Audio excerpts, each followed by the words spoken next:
Herr Max. Jetzt Philipp. Herzlich willkommen. Thank you. Wie geht's? I would say really fine. I would say it's getting warmer here. So It's noticeably warmer in comparison Absolutely. to even a few days back. Oh yes.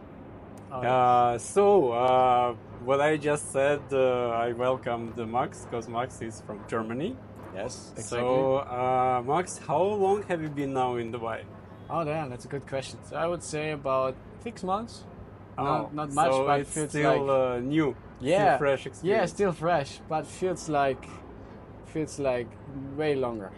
Feels way longer. Really? Why? Yeah.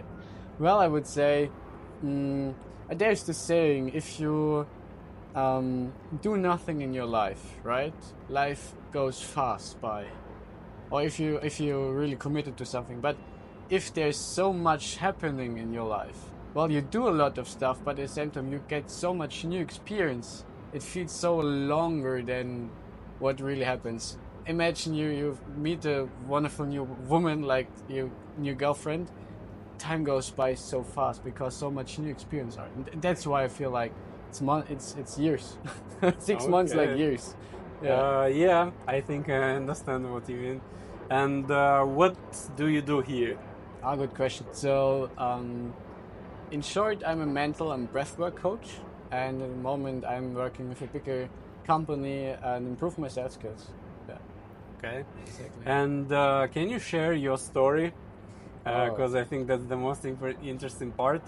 How did you end up here? Oh, that's a good question.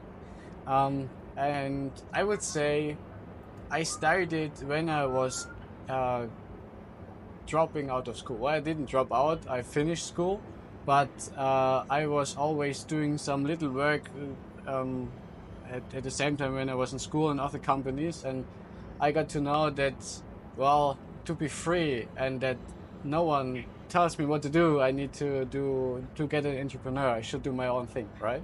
So after school, I immediately started to do my own thing. Started in financing. Stopped with that and did a lot of other things, sales and stuff. And I got really ill in the process of that. So I couldn't eat gluten. I couldn't eat nuts. I couldn't eat milk. I couldn't eat whatever. At the end, the list was so long. I only could eat vegetables. This was everything. And at the same time, my skin started to get so bad that I almost died 3 times of it. Oh my God. Yes. So you can imagine yourself being at home, laying in bed, having so much pain that you literally don't want to live for the next hour. You're saying yourself, please kill me, I don't want this anymore. And this was really hard. And obviously I searched for a solution, right? And through that I got to know that consciousness work exists. So the basic line or the definition of consciousness work is like, if you have a problem, you don't cut off the leaves, you don't work on the symptoms, you want to know where the root of the problem is. And the moment you start to work on the root, the problem disappears. And consciousness work is all about getting to the root of the problems. Mostly has something to do with your emotions. And I worked on this, got to a point that I realized, well, a lot of stress, a lot of, how's it called?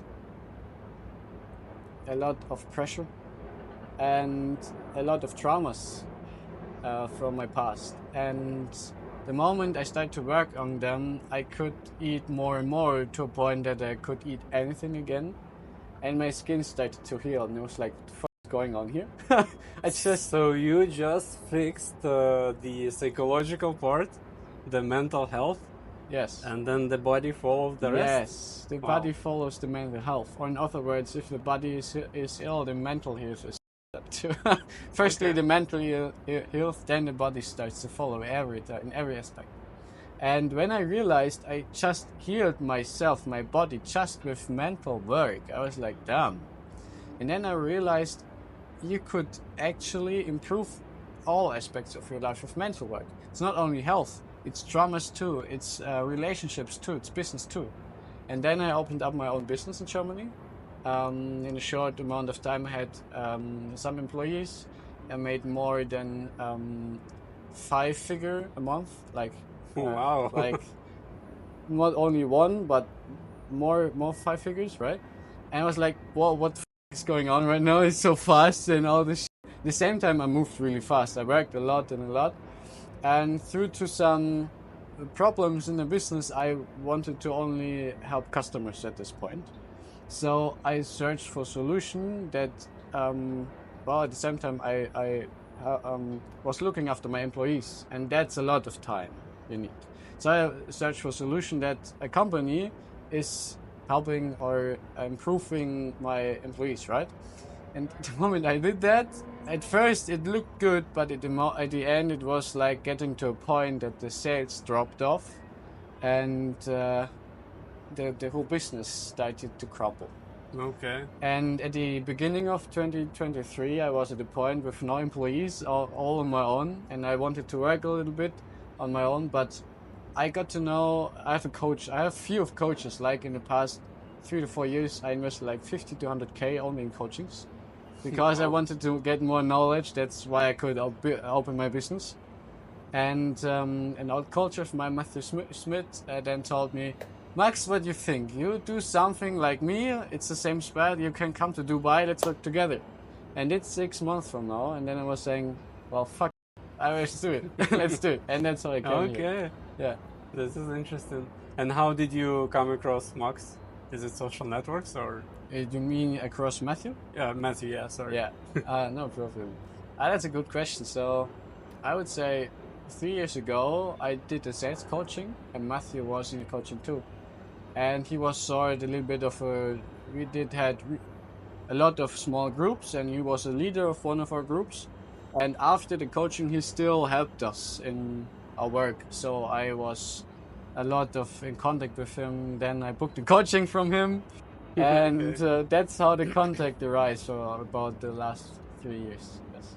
And when you were searching for these courses, you just Googled it, or like you saw some commercials on Instagram? I did a lot. I think like when I was really ill, I was a lot on YouTube. So I watched some spirituality stuff, like. Okay. But the first entrance into this kind of thinking, this kind of topic were 2 books. Like, firstly, I read Rich Dad Poor Dad. I think that's one of the first books. Which one? Rich Dad Poor Dad. Rich Dad Poor Dad. Yes, okay. Robert Kiyosaki. Okay. I think one of the first books for a lot of people will go into this direction. So it's a lot about finances. But The Secret was the second really deep book for me to get to know I can actually move my environment with how I do and what I think. Well, it gets a lot of deeper because also you need to know that if you want something, you show others that you don't have it, and you need to get in the direction that you can feel you have something, right? But that was my direction and stuff. So books, YouTube, and I think over that, Instagram, Facebook, LinkedIn, getting to know people, other entrepreneurs, and then it happened. So then basically with Matthew and the courses you found on Instagram, right? Yeah. Yes, the coach I found on Facebook. They contacted me, they called. And I was like, interesting. I didn't know anything about sales back then, and I was just like, I'll get into it. Okay. Yeah. Okay, so Matthew offered you to come to Dubai. Yes. And here you are now. When you just first came to Dubai, what shocked or impressed you the most? That's actually really interesting. In Germany, Dubai is like this big city, all the rich people go, right? And all of these big skyscrapers, and it's a lot of skyscrapers. I would say when I came here, it was a lot in both ways. Like, I was like, wow, that's a lot. And at the same time, damn, it's a lot, you know? Like, it was too much at the same time. I was overwhelmed with all of this new stuff and so much experience. Well, I was raised in Germany, and I lived my most time in Germany. I only went out for some And which city of Germany? holidays. Würzburg. Breathwork. Yeah, it's like in Bayern, like Unterfranken in German. Yeah, and only on holidays I went out. So this was kind of big, kind of new. And I think that the biggest part that really shocked me is like the delivery here. Oh, You so know? there is no such thing in Well, in Germany Germany? there is delivery, okay? But it's not like you can order everything so fast. You have noon, 15 minutes or delivery. You can actually deliver something 15 minutes and it's here. I was so shocked. That's not normal in Germany. You at least have to wait for 1 or 2 days to Really? get something. Okay. And if And what about food? Do you have food food is delivery? different. Food is different. You will have to wait for 45 to 1 hour, So right? it's similar. So that is similar, but 50 minutes delivery is crazy. That's really crazy. Okay. Yeah. And from your perspective, what is the biggest difference if you name maybe 3 points in the lifestyle or something between Germany and UAE? Okay, that's actually I need to think about, but That's just the first thing that comes to your mind. first thing is like how people act. Okay, so there's so many cultures here, in Germany too. Okay, but I would say here a lot of Indians, Chinese people, more than Arabs. And when I came here, I was like, shouldn't that be an Arab? But well, more Indians and Chinese here. But that's not the problem. I think it's more like how people act in a way of manners. Okay. Because well, what I heard in Germany is like if you steal something, they cut off your hand. Here in Dubai, that's what I heard. I don't know if it's true, but at the same time, I realized how safe it is here. I don't know if that's true, but at the same time, the crime rate is really, really low. And because of that, people are so much more open, so much more happy, and so much more helpful. Like I can remember, I think first or second month I was here, I was taking an e-scooter to a mall. And it was so crowded and dark at the time, and I can remember still like yesterday. I was driving down this road, and I just wanted to go around some people. And the moment I went around, another e-scooter came out suddenly on the road, and we just collapsed. You know, it was like what the fuck? I fell down was on the ground. And in Germany, it's like, well, people are not necessarily not helpful. Okay, so there are people who come to you and say, oh, are you okay, and something like that. But most people will walk by. And I think that's in most other countries too. I was not so much around, so I don't know. But that's in Germany. But here it was like literally it's the first person who stand next to me was like, oh, are you okay? The next person came, do you need help? The next person came, is there something we can do? I was like so happy with all the help. I was like, wow. And this is like the first thing is the crime rate is so low, and the people on the street are so helpful. That's actually really, really wonderful, and makes me feel, I would say safe is maybe not the first word I would use, but I'm really happy about that. Okay, Yes. this is interesting. So, top 3 things that you're totally annoyed here about, Nah. and top 3 things Yes. that you totally love here. Okay. Well, if you start with the annoyed part, it's the heat in the summer. I came here, it was 40 degrees.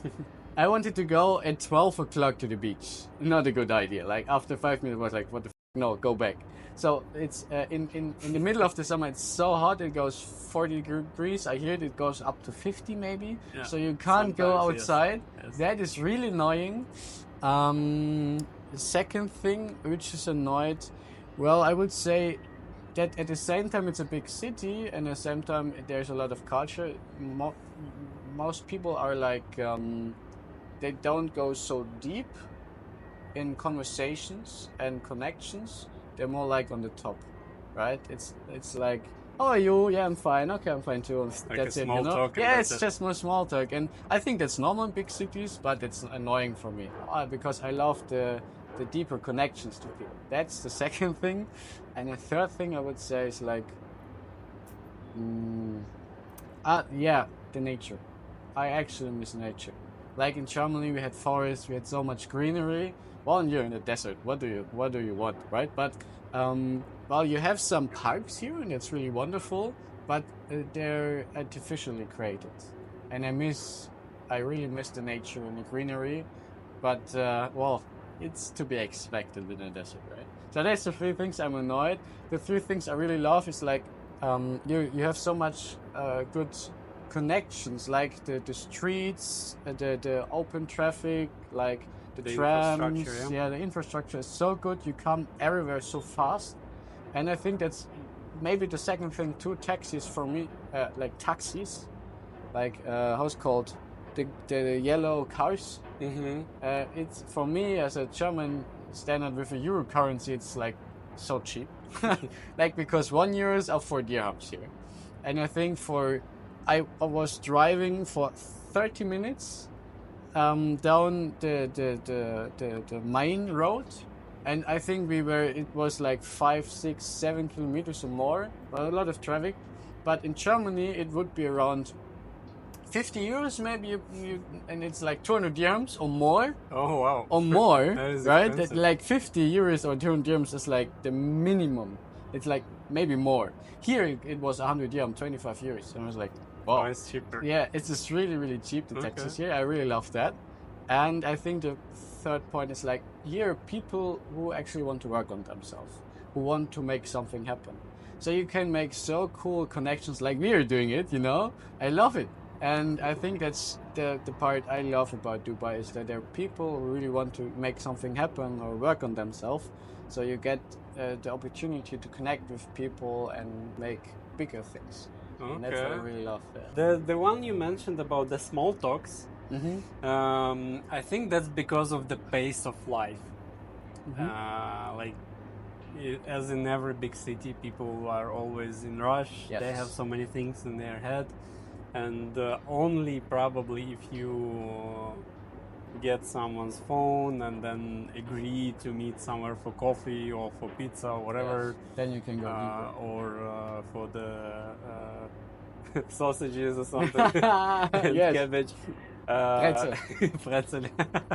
So only then you get the chance for people to relax. But every once in a while, everybody needs to check their phone or something like that. That's just the way life is these days.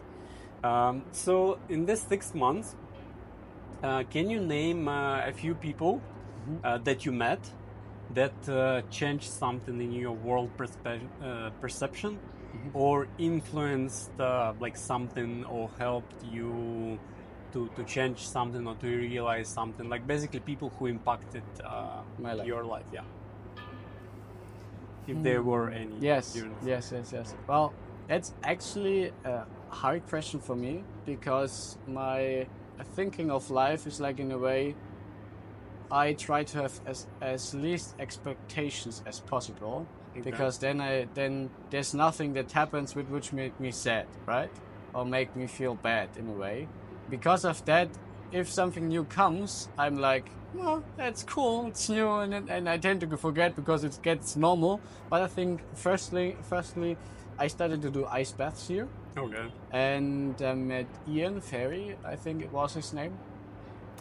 He's leading a little group, it's called Mulai here in Dubai. So where people just come together to work on themselves. And the biggest part of this, we meet every Sunday in the morning or in the evening, and it's about ice baths. And what really helped me here was like to have a community where you come together and you can actually share your week. Okay, so well, I had that in Germany, but I need to be on a seminar. I needed to go to a seminar to go deep, right? But I think this community, this person, helped me to go, like, you meet there and you make some small groups, and then you actually share everything you can.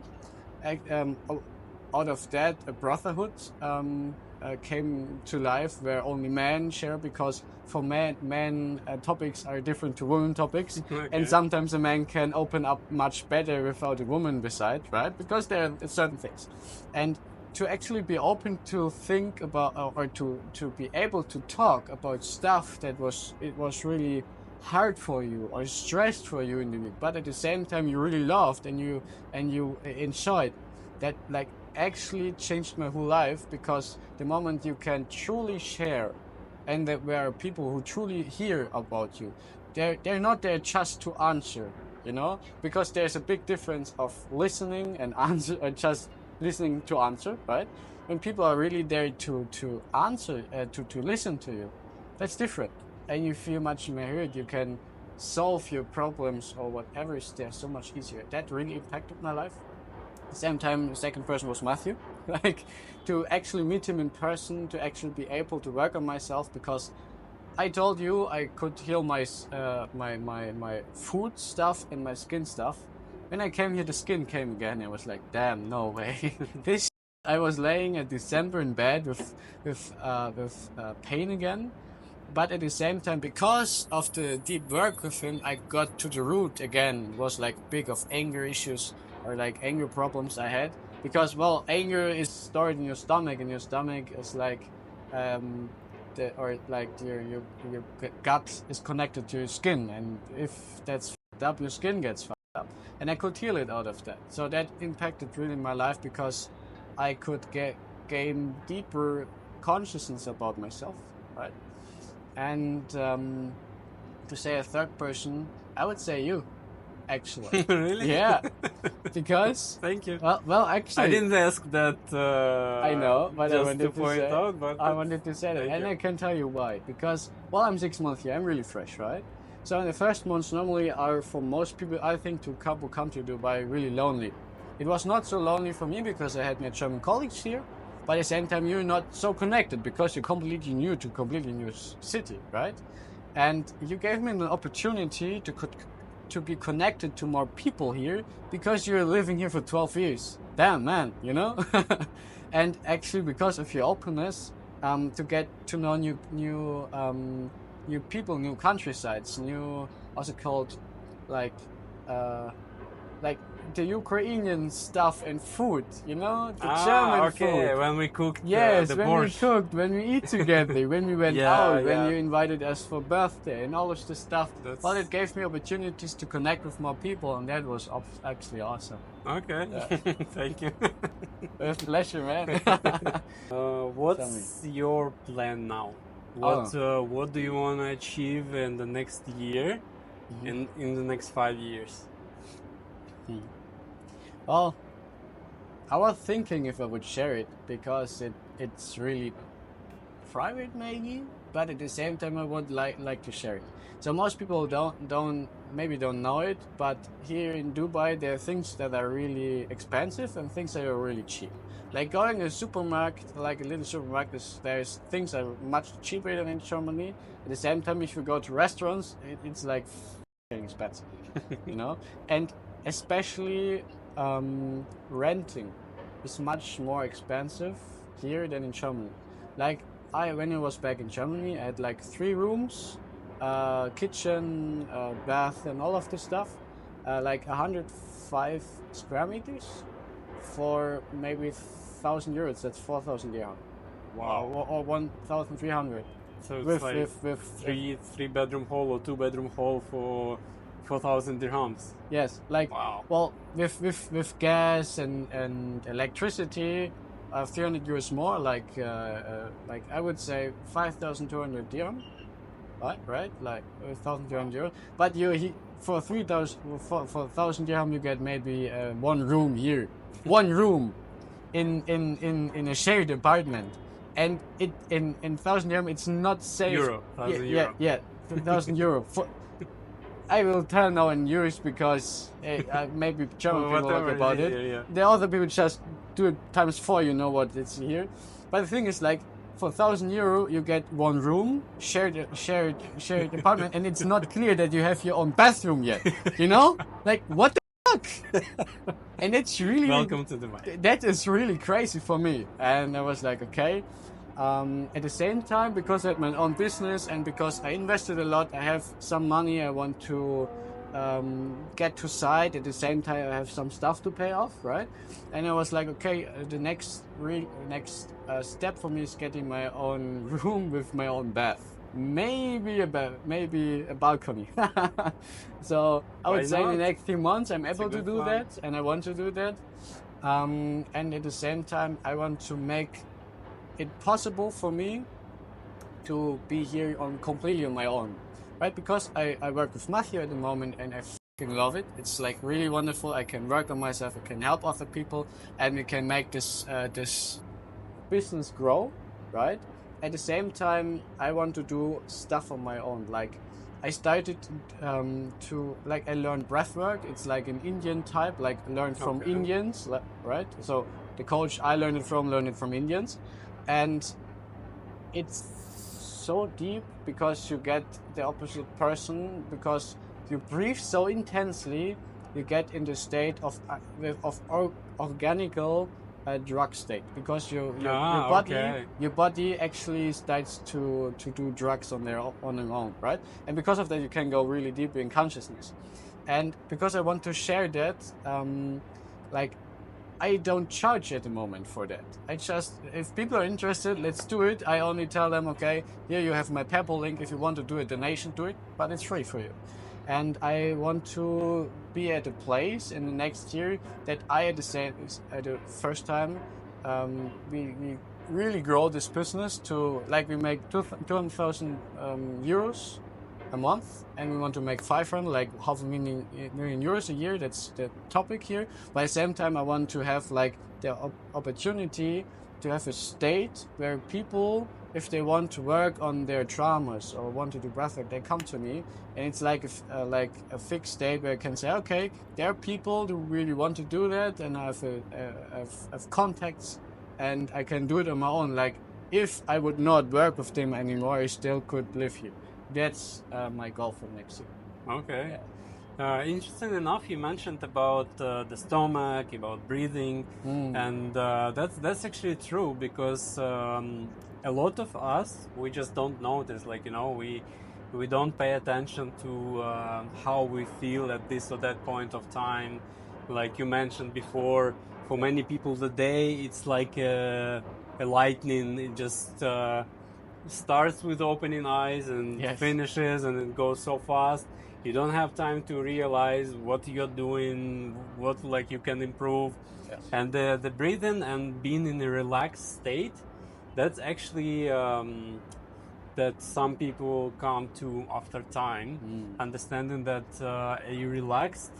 That's not when you are like a couch potato that you don't want to use, like Yes. like Yeah. But that's actually the most productive state, because your mind is clear. You keep an eye on what's happening, like to your body, where your thoughts are, where your attention is. So I think that's pretty important, like discoveries you came to in your personal experience. Yes, exactly. And for people who watch it and think like, well, I feel like that, I feel so overwhelmed sometimes, I have a tip.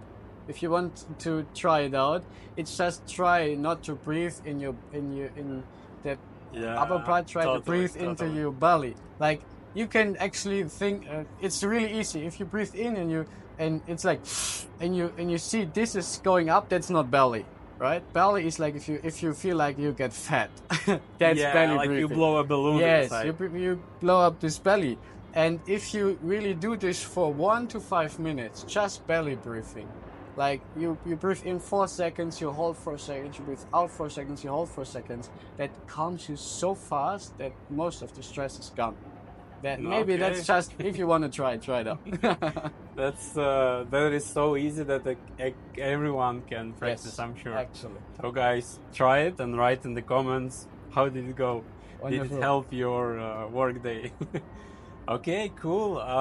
The other thing which I wanted to ask, because today in the media a lot of hustle and a lot of noise about global climate change, glaciers melting down, ocean warming up, and thus all these storms, tornadoes, hail. Yes. And recently in Dubai also we had like quite a heavy rain with quite a lot of water that they had to pump it out, where the drainage was not being capable to, like, suck it out. So what's your opinion on this? I love it.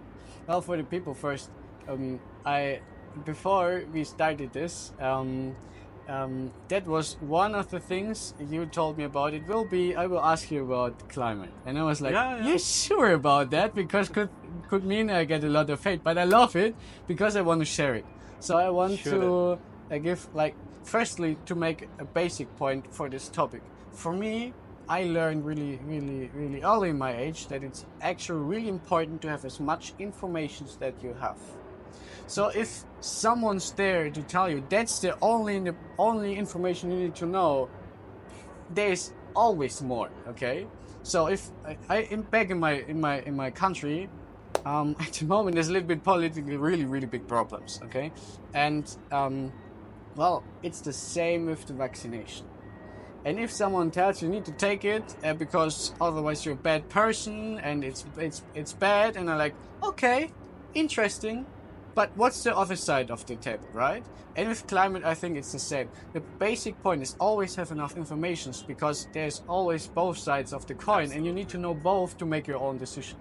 So, and my research is like, okay, there actually are things that the climate is changing. That's true. Okay, so and I was talking to a friend who is studying this, but my personal opinion is like, firstly, we start to have a war against CO2. How is it called? Not CO2. Like, what we try to reduce is carbon dioxide. Carbon dioxide, yeah. That's what you want to reduce. And then I asked myself, this stuff here, a plant. What does this plant need to live? Carbon dioxide, man. Okay? That's up. Perfect. What would happen if we cut the carbon dioxide? This wonderful part who gives us life. This stuff breathes in carbon dioxide, breathes out CO2. We need CO2 to live and breathe out carbon dioxide, okay? So if we cut carbon dioxide, these plants would have less to breathe from. And that could mean this stuff would die off. And that is something that's really bad. So, okay, now you can think, yeah, but carbon dioxide goes up and up and up and up and up and up. And then I can't really get to give it in a whole point, but I watched, how's it called, a doctor who really studied this stuff. Okay. And it went down that he said that actually carbon dioxide in the whole air, okay, like air, in the whole, what's in this air stuff makes out a lot, about like 0.1%. Yes. 4 molecules per million. Yes. And the next part is what we actually can influence are 0.0001% we can influence. Okay? That's what we can influence. And then I think, what the and now we go to the second point. Now we start to do more electronic and electricity to do this. So there are electric cars on the street. There is a lot more windmills and all of this stuff. And like, okay, that's cool. We have more other ways to get electricity. But if people really start to get to the point, what does it cost to make such a battery for the car? Question. And if you really look it down, you can look it up in the internet. But to actually produce a battery, one battery, and a car needs 2 or more, okay? To produce this stuff, Bingo. uses much more carbon dioxide than a coal or oil. Like, what? You know? And the next part is getting rid of this stuff, like from a battery, is much more consuming and dangerous than oil. Because if you well, firstly, I'm not completely for oil. There are so much more options. There were patents from people who invented a car that was using water and steam. Well, it was sold away, and I don't know, but the how to build it was, no one knows where it is, right? But the thing is, like, producing batteries and getting rid of them is using much more carbon dioxide than oil or coal. They just bury them in the ground, actually. Yes. Or put it in the dumpster. And when I see this information, I start to think, I'm like, what the f- is wrong here? There's a deeper part of it that's not aligned. And to tell the truth, I don't know what really happens. I don't know why it feels like climbing goes up. Well, you can look back in time, and if you have like, it's, well, in other ways. If you win a war, you build up the history that you're the winner, right? That you're the good person. And what's really interesting in back of the history is really much information was burned away. Like in Egypt, the library was burned. Like I don't know when it was, but it was way back, 2,000 years ago, something like that. In like the Nazis burned really much books. After the Second World War, the U.S. government and all of it burned books too, and at the same time destroyed like some stuff which would be used for information. So there's a lot of information lost. But the point is, like, if you go back with the information you have, you can actually see that there are how to say there are repeating time frames where it's colder, where it's hotter, where it's colder, where it's hotter. Definitely. And I didn't go so deep into it, but I feel like, well, that's actually a week ago, I don't know, it was this week, we had a big storm here. Like we have a skyscraper before our window, and because it has like a metal thing, the how's it called? The thunder broke in there, like, and it was like disco for me in the evening, like in the middle of the night. So it's like all the time it broke into this skyscraper. The lightning, yeah. And at the same time, it's fearsome and it makes you think, right? But I don't know where it comes from. So there's a lot of stuff, more thunder, more water, and what you mentioned. So I don't know yet. But what makes me really think is like, if I go back, they're repeating time frames, and it could be that it's also repeating time frame.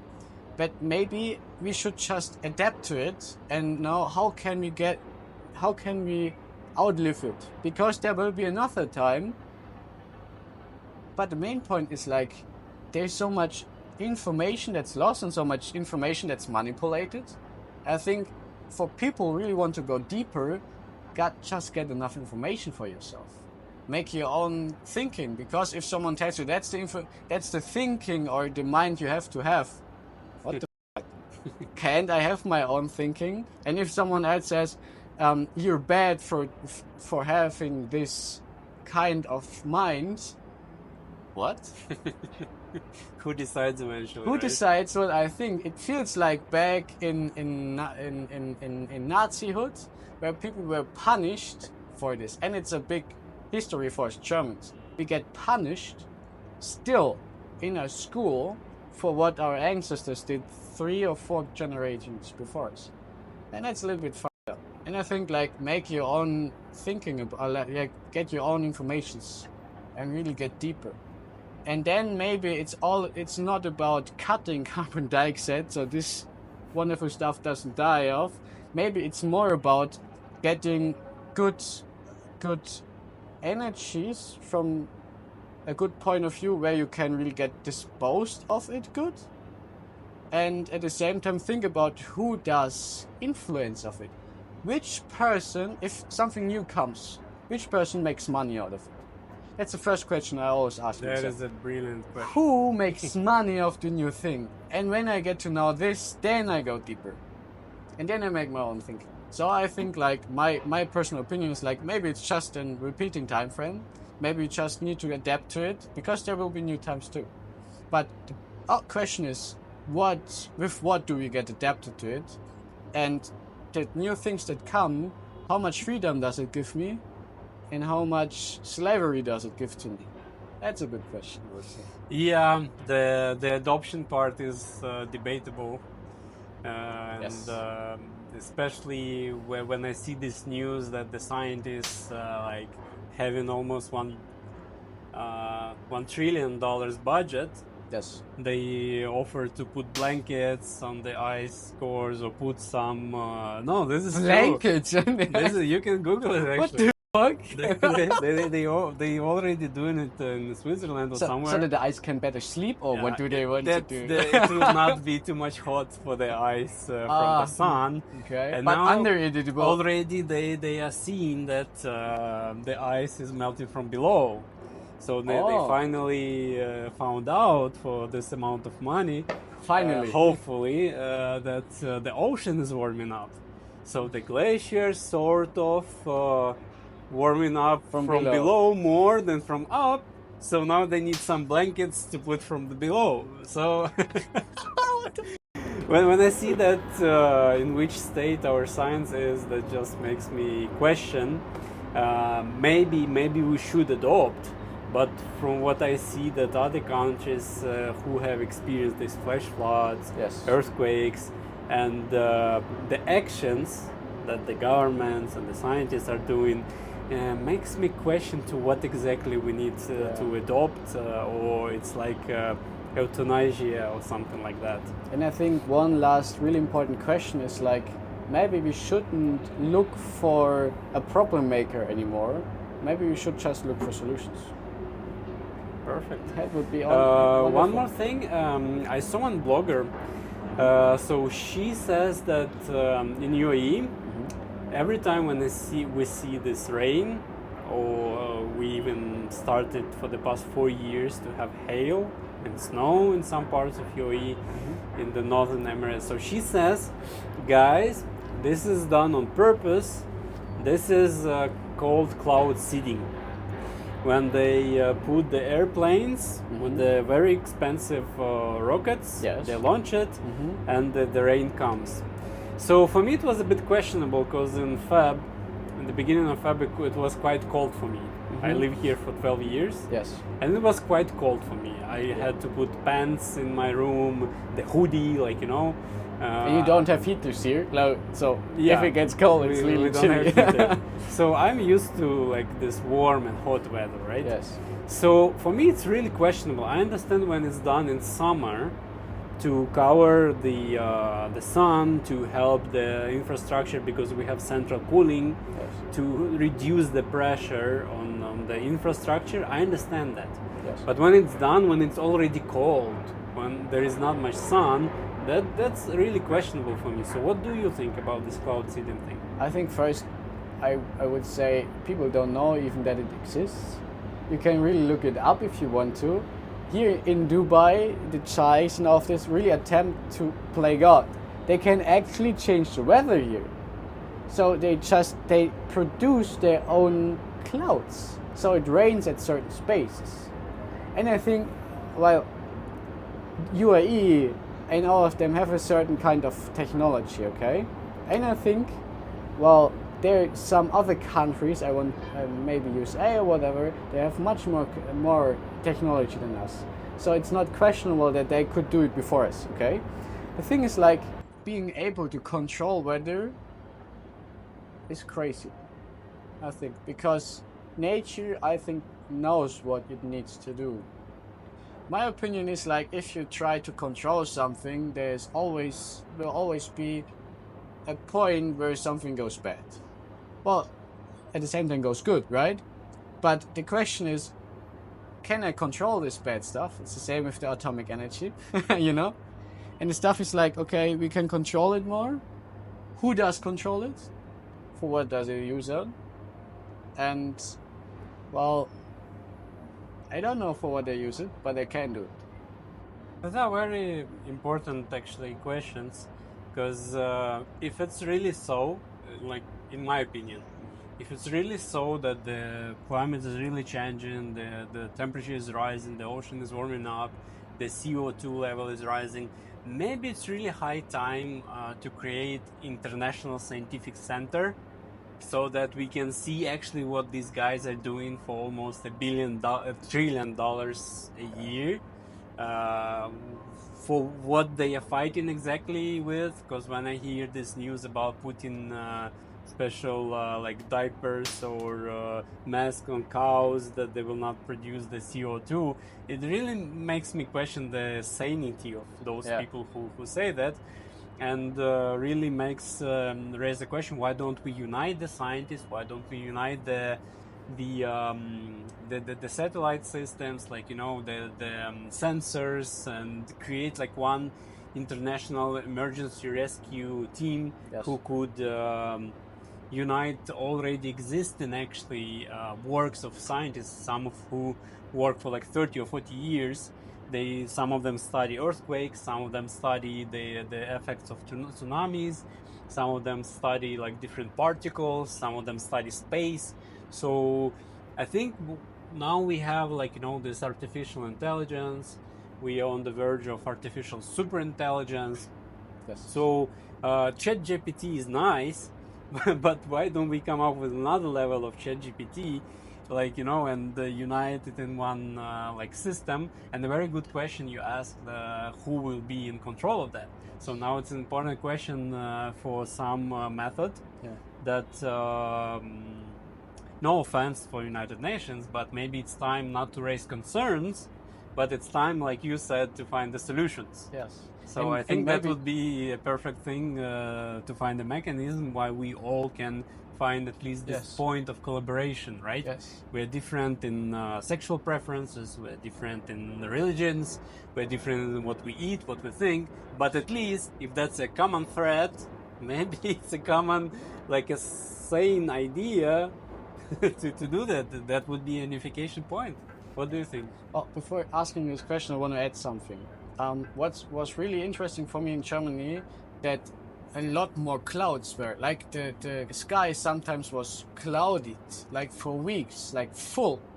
And I actually asked an elderly person back in Germany, and they know that's new. In my childhood, it was clear most of the year. I was like, okay. So there are people who can control weather, make clouds, and now it's really cloudy. So there are people who can actually control the climate. Who are they? The question is, like, most people get controlled by fear in the society. And before we get together, or for it to be able to get together and solve something, the basic point needs to be solved, and it means fear. That's why I do my work, I realized if I go out of the street as one person, I can't do something. Maybe if the whole country does something, maybe something will happen, but there are a lot of more countries, right? The main root is always fear. And the question is, like, if in Germany, if I watch news or hear the news, how much negativity is there? How much fear does it do? So I stopped watching this. Probably easier to ask what positive is there. Yes, probably easier. If there is any. And it will take some time for them to really get something, So I really stopped to watch this shit. And for me, it's really important to that people start to ask themselves the real question. Who are they and what are they afraid of? I actually got this from Avatar: The Last Airbender. I love this. It's a cartoon I watched in my childhood. But who are you and what are you afraid of? And only if people start to solve their fear and being in control of their own emotions, then it will be possible, I think, for people really to get together, really to ask themselves, who's in control of all this stuff? Who makes money out of it? And what they want to do about it? And only then we can solve it. That is actually a very deep one. Thank you. People start asking themselves who they are, then there is a chance that people might start getting out of Matrix, Yes, if you want to call it Matrix, yes, exactly. Yeah. And so, guys, what do you believe in? Is it someone controlling the weather, or like it is like it's done by like HARP or some technologies? Or is it like some external factors from space, or internal factors, or nature factors? Please write in the comments what do you think. To sum up, I wanted actually to show you two small fragments, 1 minute each, from a forum called Global Crisis Responsibility. So the guys actually have done like tons of work. For years and years they've been analyzing, comparing the data, trying to understand what's going on with the climate. So they produced this forum where they share this information. So I'll show you just two parts. Surely. 1 minute each, and just the first thing that comes to your mind. Okay, let's do it. Okay. People across Mexico's southern Pacific coast are suffering from the effects of Hurricane Otis. It's the strongest storm in history.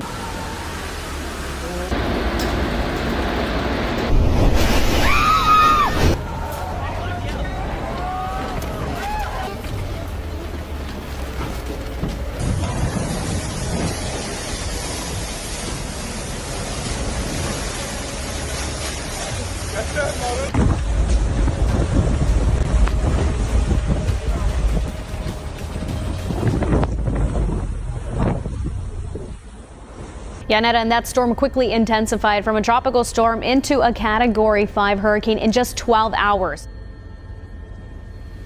The entire house. We lost everything. This cannot be happening. Acapulco is destroyed. Here in Dubai, I saw in one, I think, Instagram video that there was like a small sprout that was just putting in the air the rubber things that were on the water, and in this particular fragment, they basically showed that something abnormal is going on, that it was just a tropical storm, like 1 or 2 category, and then during 24 hours it intensified to a tropical storm of like 5 category, which is the maximum. And even in the news now they discussed that to add new category 6 and 7 to cover. So what's your opinion on this one? Oh, good one. So firstly, that can make a lot of fear first. And, well, I would say the same thing I said back. Maybe some people don't like me for that, no? But history, right? When did it happen again? We don't know if that happened 1,000 years ago because we don't have any information about it, right? So maybe it happens again and again and again. Well, but to go to a point, we need to do something about it. That's fact. The thing is, like, as long as we don't work together, this will happen again and will make a lot of people hurt, right? And the thing is, like, what do we need to do it? If I start to look who I am and what I'm afraid of, then I get to know sometimes why do I only look at me and not on others too? Because, well, it is sometimes only about people looking at themselves. And this could be prevented if you really you go to solutions and not for problem looking. True. That's what I think about when I see it. Totally agree on that one. So this is the second fragment. Yes.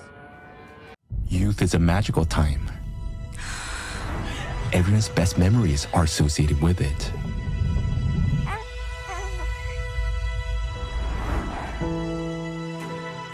Some people don't want to lose it, while others hope to get it back. Modern science assumes a challenging mission, not only to restore our youth, but also to prolong life for hundreds of years. For thousands of years, biologists, physicists, chemists, and other scientists have been grappling with solving this challenging task of searching for the elixir of immortality. Some people believe the answer lies in the DNA, while others think it's in the brain. But what if we say that now? For the first time in history, science is on the brink of great discovery. Today, we will slightly lift the veil on the mystery that has intrigued great minds throughout history. We will answer the ultimate question: can we live over 1,000 years, keeping a young and healthy body? And where is the secret of our longevity kept? Okay, that's around 1 minute. Yes. So again, coming back, there are a lot of information on the internet, the biblical stories about people who lived over 1,000 years, and the new technologies that exist today when they do this operations with the stem cells and things like that. So a lot of research is going on that. I even heard about the nanorobots that can cure cancer and all these things. So a lot of discoveries, and a lot of scientists are working on that to find the elixir of immortality or rejuvenation. Yes. Mostly probably for the elites or something like that, for the top people. But here in the forum they discussed what if again we collaborate, the scientists collaborate, and that could be available for everyone. So what's your intake on that? Oh, well, wow. Firstly, wow. Well, I got some information some years back about like nanorobots who could be in your body, repair yourself, and you could live forever. Well, I hear it. I don't know which movie it was, but I heard someone saying life is only um, worth living if you actually can die. That's a very interesting thought. Think about this, guys. What do you think? Write in the comments. Absolutely. And I could stop here, but I want to add something less. I don't know which direction it goes. But the most important question always for me in my life is, who's in control of that? And shouldn't it be in control of the people, like in the hands of the people? Is it no? That is I a don't think brilliant so. question. I don't think so that it's no. And it goes back to all we said in the last minutes. Who are you and what you're afraid of? That's a very good one, guys. I urge you to think about this. Ask yourself, who am I? And write what you're down afraid on the of. piece of paper what comes Yes, to your mind. Who exactly. am I? I love it. Okay, thank you so much for today's beautiful conversation. Thank you too. I totally enjoyed it. The final question, which I always ask, imagine that your kids would watch this interview. So what would be the message for like their future and like our message from the past to their future? What would be your message to them? This. Okay. Really go deep. Like, ask yourself again, who are you, what you're afraid of, and what do you want to achieve? Which people are in your circle, because the 5 closest person in your life infect your life. What's your purpose in your life, and what do you want to give back? That's what I want to say for the future. Amen. Thank you. Thank you.